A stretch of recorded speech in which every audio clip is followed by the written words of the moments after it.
2021년 8월 8일 주일 설교입니다. 성경 말씀은 시편 67편 4절 1절입니다. 제목은 공평히 심판하시는 하나님입니다. 공평히 심판하시는 하나님. 온 백성은 기쁘고 즐겁게 노래할지니 주는 민족들을 공평히 심판하시며 땅 위의 나라들을 다스리실 것임이니이다. 이 짧은 한 구절에 두 가지 맹제가 담겨져 있습니다. 첫째 맹제는 공평히 심판하시는 하나님이며, 둘째 맹제는 땅 위의 나라들을 다스리신다는 맹제입니다. 두 맹제를 하나로 만들면 하나님의 통치입니다. 예수님 당시 바리새인들이나 율법사들이 율법을 잘 알고 가르쳤으나 예수님의 복음은 이해할 수가 없었던 것처럼, 오늘날 기독교 교수나 신학자들, 목사들은 복음을 어떻게 이해하고 가르치시고 있는지 주시할 필요가 있습니다. 그 이유는 거짓 선지자와 참 선지자의 구별이 힘들고, 거짓과 진실의 구별이 힘들고, 진리를 따라 행동하는 자들이 약하고 힘이 없고 세력이 없고 무지하여 자기 소리를 전하는데 용감성, 담대함이 부족하기 때문입니다. 저는 지난 삶에서 왜 내가 공의의 소리를 표명하는 일에 주저하고 살아왔는가? 그 원인을 스스로 분석해 보았습니다. 한마디로 일축 요약한다면 그 사건에 대한 정확한 지식이 없었기 때문에 용기가 부족했음을 발견하였습니다. 내 백성이 지식이 없으므로 망하는도다라고 탄식한 말씀처럼 망하지 아니하고 구원을 얻기 위해 하나님과 하나님의 말씀에 대한 올바른 지식을 가져야 구원을 받습니다. 세상 지식이 없어도 하나님의 영의 지혜와 지식으로 하나님을 믿게 되는 것입니다. 하나님을 바로 알지 못하면 믿지 못하게 되는 것입니다. 목에 칼이 들어와도 바른 말을 해야지라는 소리를 자주 듣고 살아왔으나 생존의 문제가 개입되고 이권 문제가 개입되니 거짓말을 하게 된 사실이 드러났습니다. 남의 것을 도적질하지 않았습니다. 내 말은 거짓말이 아닙니다 라고 공표한 일이 있습니다. 당신을 사랑해 라는 양심을 속이는 거짓말 등을 했습니다. 아무도 나의 죄를 알지 못한다고 생각하고 내가 상대방 차를 충돌시키지 않았습니다 라고 그 순간에 증인들이 없음을 알고 도망쳐 버린 사실이 있습니다. 그런 모습의 나 자신의 정체를 사람들과 하나님 앞에 회개하겠습니다. 도덕적으로 선하다고 자랑할 것이 하나도 없는 나의 모습을 다른 사람들 앞에 공개할 수 있었습니다. 나의 도덕적 정체성, 셀프 아이덴티티를 발표했습니다. 그 결과 남을 이해하고 배려하는 마음이 넓어졌고 커졌습니다. 그러나 요즘 내를 의심할 정도로 어떤 특수 용어에 아주 민감한 반응을 일으키고 있는 나 자신을 발견하였습니다. 그 단어들이 거짓입니다. 부정입니다. 가짜입니다. 모순입니다. 모방입니다. 업무입니다. 사기입니다. 위조 문서입니다. 부정선거입니다. 간첩 등의 부정적인 용어들로 나의 정신세계는 행복하지 않음을 느끼고 있습니다. 복음이란 하나님의 사랑과 공의의 결정체입니다. 사랑과 정의의 완성자가 예수 그리스도십니다. 오늘 저는 하나님은 공의로 심판하시며 사랑으로 용서하시는 위대하신 구원자임을 선포합니다. 하나님의 보편적이고 일반 은총은 선인과 악인에게 두루 햇빛과 비를 비추시고 의로운 자와 불의한 자에게 두루 비를 내리시는 하나님이십니다. 그러나 하나님의 진리를 곡해하거나 잘못 가르치는 자들과 하나님의 뜻을 거역하는 자들과 집단에게는 역사적으로 항상 심판을 행사하시는 공평의 하나님이십니다. 하나님의 공의는 하나님의 사랑의 양면으로 나타났습니다. 사랑하는 자녀에게 해초리로 때려서라도 잘못을 뉘우치고 바른 길을 가게 하려는 공의가 있는 것입니다. 자녀 교육에서 체벌과 보상의 원칙이 공의와 사랑의 법을 동시에 적용하고 있지 않습니까? 잘못의 결과에는 심판이 정의이며 잘한 것에는 상을 주는 것이 사랑입니다. 공의를 무시한 사랑은 거짓 사랑입니다. 잘못된 사상과 지식에서 잘못된 정책이 나옵니다. 올바른 사상에서 올바른 정책을 수립할 수 있으며 또한 정책을 실현할 수 있게 되는 것입니다. 대선 후보자들의 정치 이념의 정체성의 공표는 가장 중요한 일입니다. 현 정권의 가장 큰 문제의 제기는 정치 이념입니다. 청와대 권력자가 간첩이란 고발의 문제 제기를 받는 것은 대한민국의 정치의 혼란과 위기를 말해주고 있는 것입니다. 모든 잘못된 정책과 실현 과정과 결과에서 문제의 원인은 위장 정체성에서 비롯됩니다. 청와대 실무자가 간첩 활동으로 선거 지지를 받았다면 가짜 대통령이며 국민을 속이고 사기치고 출신을 위장하고 신념과 주의를 속인 위선적 행위와 국가법치를 무너뜨린 여적죄와 이적죄로 사법부에서 탄핵해야 함이 마땅합니다. 현 정권의 파렴치한 행위는 다 드러나고 있습니다. 국가의 집단 폭력으로 내란을 유발시키고 민주당 내에 내전이 일어난 것은 저들에게 공평히 심판하시는 신의 칼날이 나타난 것입니다. 종북 주사파와 중공공산주의와 독재주의 신봉자들에게 평화통일의 주장이 거짓과 헛상임이 명백히 드러났습니다. 온통 거짓으로 나라를 망쳐놓은 쓰레기 정치인들을 타도해야 합니다.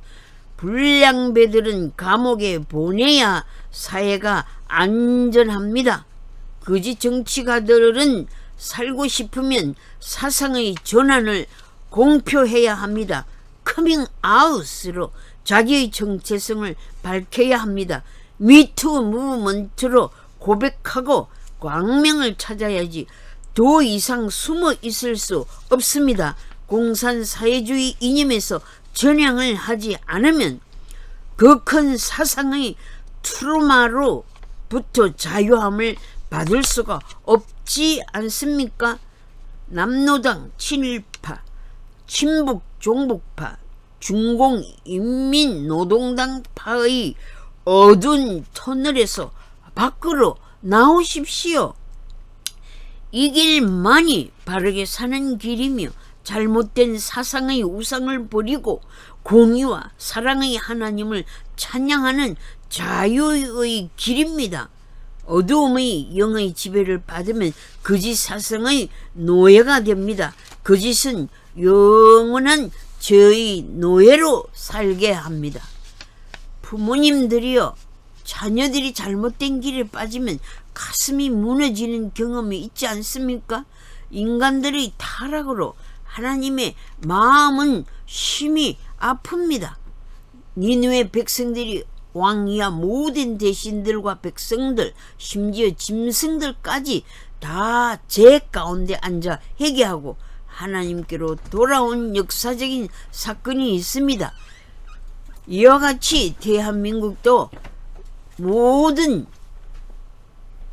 죄를 회개하고 하나님께로 돌아오는 역사적인 회개 운동이 일어나기를 사모합니다. 그 후 아모스 선지자가 백성들을 향하여 회개하고 돌아오라고 외쳤지만 돌아오지 않았습니다. 이스라엘 사회가 총체적으로 타락한 시기에 아모스 선지자가 공의를 외쳤습니다. 권력자들의 직권 남용과 재물 축적, 법조인들은 권력자들의 강압의 재판을 굽게 하였습니다. 교회까지 타락하여 제사장들이 하나님의 말씀을 선포하지 않고 권력자들에게 고개를 숙였습니다. 그러므로 그 사회가 양식이 없어 주림이 아니요 물이 없어 가람이 아니요 여호와의 말씀을 듣지 못한 기갈병에 걸렸습니다. 오늘날 델타 베리언트 바이러스 감염보다 죄의 바이러스를 두려워하고 하나님을 두려워하고 예방접종 이상으로 하나님의 말씀을 사모해야 하는 국제사회가 되었습니다. 이 세계사적 현상은 하나님께서 공적으로 인간의 죄악을 심판하시면서 회개를 촉구하시는 하나님의 공의의 심판이 나타난 사실입니다. 하나님의 계획보다 인간의 지혜를 의지하고 과학기술을 의지하고 돈을 사랑하여 하나님 대신 우상을 섬기는 반역자들이 되었습니다. 창조물인 인간이 창조자의 권위에 도전하는 교만의 죄가 폭발하고 있습니다. 파퓰리즘을 위해 위장전술로 자기의 본성을 스스로 속이고 자신의 신체적인 변형으로 외모를 속이며 거짓으로 남을 유혹하며 자신을 과대망상에 빠뜨리고 있습니다. 정보시대에 거짓 정보로 말미암아 가짜뉴스를 난무하게 퍼뜨리며 기득권에 줄을 서는 기생충으로 살아가는 자들이 있습니다. 먹이 사슬의 노예를 만드는 사회주의와 독재, 마피아주의의 흑암의 건세를 타도하는 지혜를 가지세요. 기회주의자들, 스텔기 반대 문재인 특보단 간첩 사건, 자신이 감방에 가는 일을 피하기 위해 국민의 눈을 속여 자기의 살 길을 찾는 자, 김정은 하명을 수행하는 자들은 국민의 심판을 받아야 합니다. 거짓 선전, 북한을 이롭게 하는 간첩죄는 국민 저항권의 정치 혁명으로 심판해야 합니다. 여러분, 불의의 세력을 타도합시다. 간첩 게이트는 국가 안보의 중대한 사건입니다. 북한의 지령문과 보고문을 10차례 받은 사례와 삭제는 엄청난 공산 정치 문화 선전 조작 선포입니다. 공작 자금을 받아 활동한 민주노총 관계자 뒤에 북한이 박 대통령 탄핵을 지령한 사실이 드러났습니다. 문 정권의 부정선거로 태어난 사기 정권은 정통성을 잃어버렸습니다.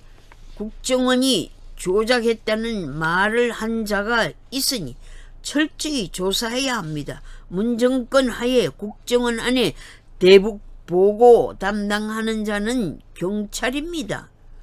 국정원에 파벌이 생겼고 국정원 안에 주사파 박선원이 있으므로 문정권은 탄핵될 수밖에 없지 않습니까? 북한과 같이 지방자치제를 조직한 문정권은 반드시 임기 전에 내려와야 합니다. 국가 체제 전복을 위한 거짓 평화 통일 주장하는 통일부 장관, 과거 비서실장 등 북한의 간첩들을 체포해야만 하는 혁명이 시작되었습니다. 엄청난 사건이 폭로되고 있습니다. 진리는 거짓을 이깁니다. 국민 여러분, 일어나 힘을 내십시오. 해야만 하는 일에 용기를 내세요. 정상적인 지도자로 정권 교체를 이루어 정상적인 삶을 누리는 국가를 만들어 갑시다. 좀비 인간은 참으로 불쌍한 길입니다. 어찌하여 우리 인생이 진리의 길을 외면하는고. 마지막까지 자기 편견과 고집의 늪에 빠져 허우적거리는 짐승보다 못한 자로 살 것입니까? 만물의 영장으로 창조함을 받은 가치를 추락시키는 것은 창조자의 고상한 존엄과 완전하심에 도전하는 반역자입니다. 반역자에게는 영원한 멸망의 심판이 놓여져 있습니다. 심판자 앞에 서서 나는 이런 죄를 범하지 않았습니다 라고 거짓말 하실 것입니까? 모든 무릎이 심판자 앞에 꿇게 된다고 예고했습니다. 모든 입술이 하나님은 공평히 심판하신다고 고백하게 될 것입니다. 양과 염소의 심판의 반열에서 어느 자리를 선택하실 것입니까? 그 자리는 미래에 정해지는 것이 아니라 바로 지금 그 자리를 선택해야 하는 결정적인 순간에 있습니다. 요한계시록 20장 11절에서 15절에 보면 백보자의 심판의 잣대는 생명책에 기록된 대로입니다. 회개하여 예수 그리스도를 믿는 자의 이름이 생명책에 기록됩니다. 이 예언의 말씀을 읽는 자와 듣는 자와 지키는 자는 복을 받는 자입니다. 요한계시록에는 무려 6번이나 언급하고 있습니다. 창세 이후로 어린 양의 생명책에 기록되지 아니한 자들은 무저갱에서 올라오는 짐승을 경배할 것이라고 했습니다. 이러한 우상 숭배자들의 운명의 장소는 불못 Lake of Fire라고 언급하였습니다. 벌과 심판을 받는 장소는 불못이며 상과 복을 받는 장소는 천국과 하나님 나라로 예언되었습니다. 이 두 장소는 영원히 분리되며 영원히 계속됩니다. 지옥도 영원하며 하나님 나라도 영원합니다. 인간은 이 영원의 영역에서 무궁한 삶을 사는 영원한 생명의 존재로 저주와 축복의 분리된 삶을 사는 심판의 부활과 생명의 부활로 새롭게 변화되는 것입니다. 하나님의 구원하심은 실로 위대하십니다. 예수님은 우리를 사랑하셔서 대신 자기 목숨을 바쳐 보배로우신 양의 피로 대속하셔서 하나님의 공의를 완성하셨습니다. 하나님의 공의의 법과 사랑의 법을 완성하셨던 것입니다. 그리스도의 은혜와 복음으로 율법을 완성하셨습니다. 하나님의 공의와 사랑이 대한민국과 국제사회에 강물같이 흐르게 하옵소서. 하나님의 공의와 사랑이 하수같이 흘러 넘치게 하옵소서. 폭포수같이 흘러 비정상적인 사상을 씻어 주시옵소서. 거짓 사상을 물로 씻어 주세요. 불의의 사상을 불로 태워 주세요. 하나님의 위대하신 구원을 대한민국에 나타내시옵소서. 하나님의 위대하신 구원의 역사가 세계 만방에 일어나게 하옵소서. 예수 그리스도의 이름으로 기도하옵나이다. 아멘.